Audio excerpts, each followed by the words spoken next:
Aujourd'hui, à l'atelier de réparation pour les nuls, j'essaie de réparer un moteur de tondeuse.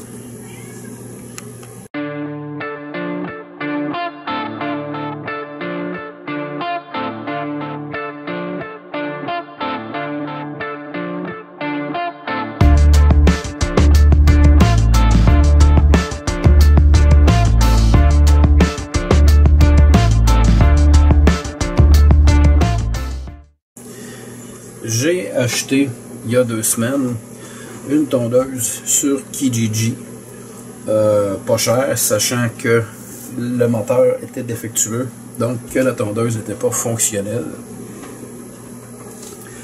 Évidemment, c'est un moteur Brigg & Stratton, un moteur que je connais très bien, puisque j'en ai ici un deuxième qui est identique. Selon les numéros de modèle, les numéros de série, c'est exactement le même numéro. Donc la même mécanique, même composante. La seule différence c'est au niveau des stickers qui sont collés. Dans le cas de celui-ci, il est 100% fonctionnel et c'est un moteur modifié. C'est pour ça qu'on voit ici là, un contrôle rouge. On en a un jaune à l'arrière. Parce que ce moteur-là, maintenant, ne fonctionne plus avec une tondeuse, mais a été adapté pour fonctionner comme génératrice. Donc, on va retirer le bon moteur et on va regarder l'intérieur de celui-ci. On va enlever le couvert avec la cranque. On va s'arranger. La difficulté à tourner, on va s'arranger pour l'aider à tourner un peu mieux. Cette partie-là est complètement prise dans la rouille. Ce que j'enlève présentement, c'est une barre de sécurité. C'est la composante, si vous voulez, qui fait en sorte que lorsqu'on démarre la tondeuse, il y a une espèce de poignée dans le haut qu'il faut tenir, sinon le moteur arrête.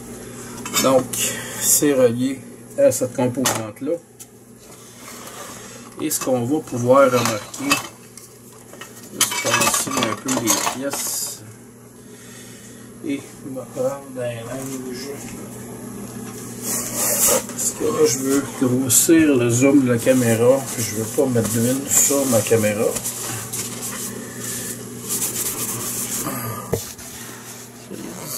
Un peu.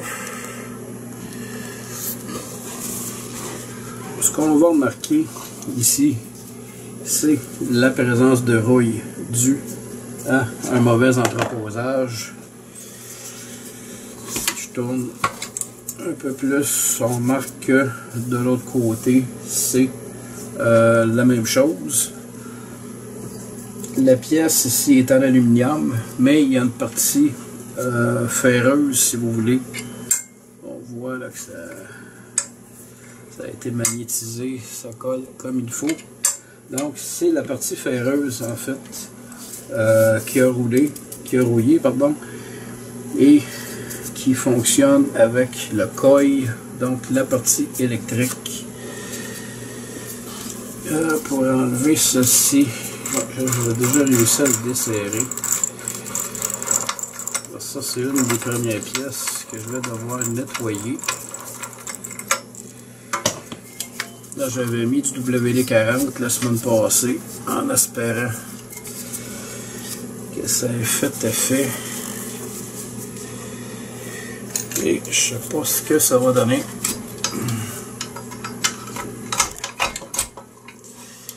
Non, c'est encore pris dans la rouille. Il va donc falloir que je travaille un petit peu là-dessus. Je vais tenter de décoller ma pièce.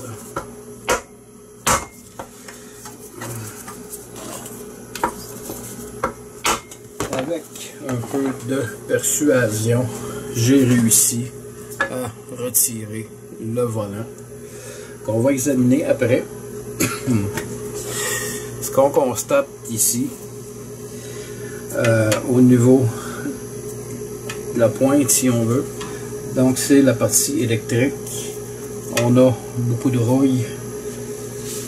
Évidemment, il va falloir nettoyer cette rouille-là, parce que le contact électrique qui doit normalement se faire ne peut pas se faire. Donc il va y avoir ça à nettoyer. Le pignon dans le bas ici, j'ai un peu de rouille. On va également s'occuper de cette rouille-là. Si je peux trouver mon WD-40 que j'ai serré ici. En attendant de le nettoyer, on va déjà commencer à mettre un peu de WD-40.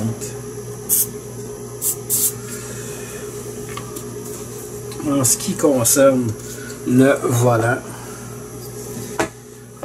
on a effectivement beaucoup de rouille dans la partie ferreuse qui est intégrée dans notre volant d'aluminium. Et c'est ce à quoi je vais m'attaquer. Je vais essayer tout d'abord en utilisant un outil Dremel, mais avec un embout en laiton et non un acier solide. Pourquoi? Tout simplement parce que lorsqu'on travaille sur des surfaces comme celle-là, pour éviter d'endommager la surface, on va utiliser un métal qui est plus mou. Donc en principe, c'est pas censé maganer quoi que ce soit.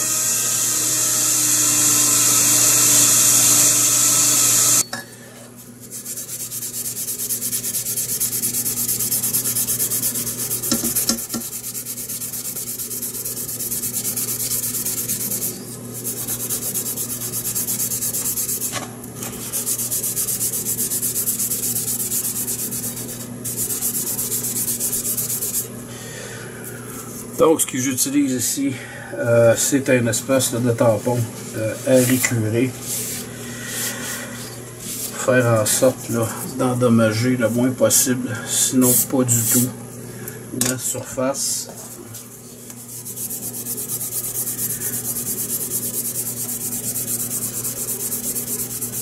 Finalement, après avoir nettoyé le coil, j'ai décidé de l'enlever juste pour avoir accès. Il y a un connecteur qui est en dessous. Juste m'assurer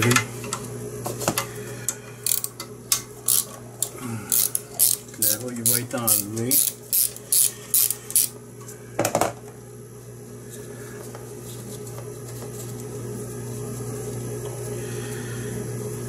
Donc on va y aller tranquillement.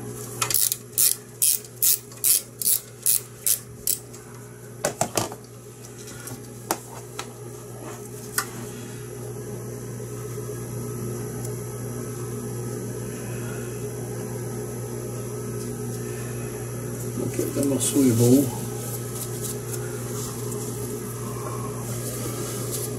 Juste le nettoyer ici. Et si je peux juste retrouver mon tube de graisse diélectrique. Alors, ici. Juste y ajouter un peu de graisse de mise au point, juste pour empêcher que la rouille se forme sur mon connecteur. Donc ça va aider aussi à une meilleure conductivité. Donc ça c'est fait.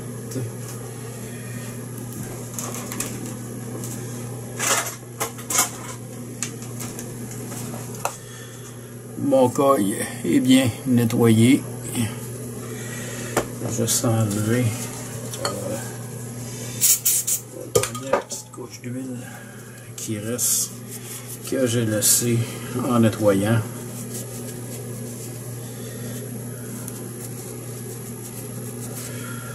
Ça paraît ici.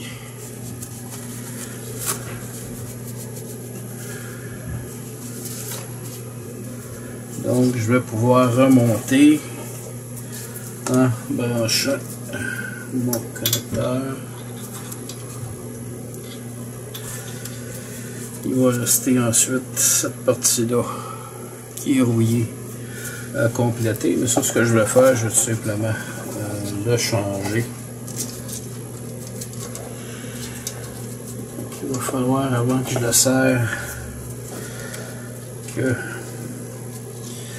je réinstalle mon volant pour être en mesure d'ajuster la pointe comme il faut.